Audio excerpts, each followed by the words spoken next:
We're about to sit down with A.J. Jacobs himself to talk about why he chose to embark on his journey.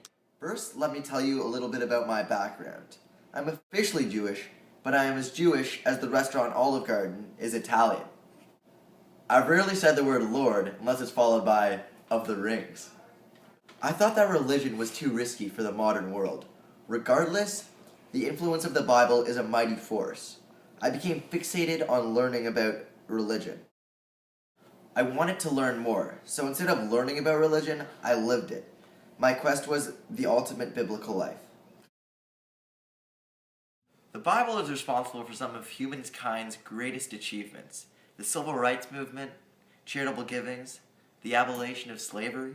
It's our moral blueprint. I didn't even feel like praying was a waste of time. Rather, I think it made me a more selfless person as I was putting my time towards a greater good. The Bible is very controversial. After reading and researching his book, I was very surprised at how little criticism it got from religious readers. He never really shot down even the most obscure laws or the people who practiced them. In fact, he actually idolized them. In many cases, Jacob discusses how he envied the religious people, wishing he had the same faith, hope, and love for God. Although I don't necessarily approve of snake handling, I felt myself being hypnotized by it. Rather than criticizing it, I felt myself idealizing Jimmy the Speaker's faith. Ironically, I was jealous of people who had so much faith. I say ironically because one of the commandments is thou shalt not covet. A really important aspect of idealism is to have a mindset that the journey is its own destination. In other words, the outcome of an experience isn't nearly as important as the experience itself. Did you know it was coming out of your journey? No, I had no idea, which I think is a good thing. This year was a complete experiment. I didn't begin it for an outcome, nor did I focus on one. This was a whole spiritual journey for no purpose but to see where it would take me.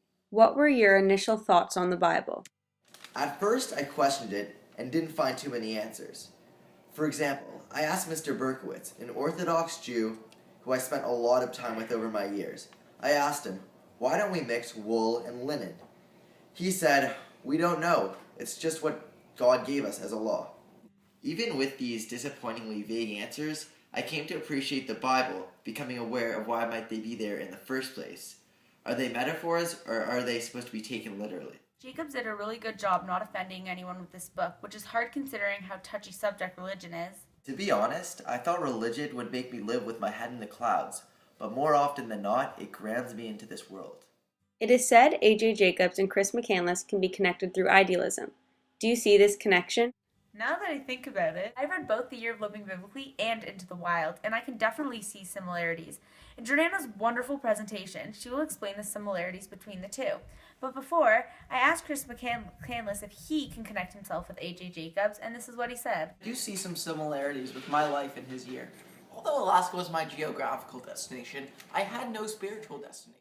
Like me, he did something extremely off the grid, something only an extremist would do. He ignored the looks of passersby seeing his rough, uncut hair and outdated shepherd's robe. And I ignored the negative opinions of others asking me to stay safe and get a job. So essentially, we both embarked on a journey we did for ourselves, neglecting the opinions of others.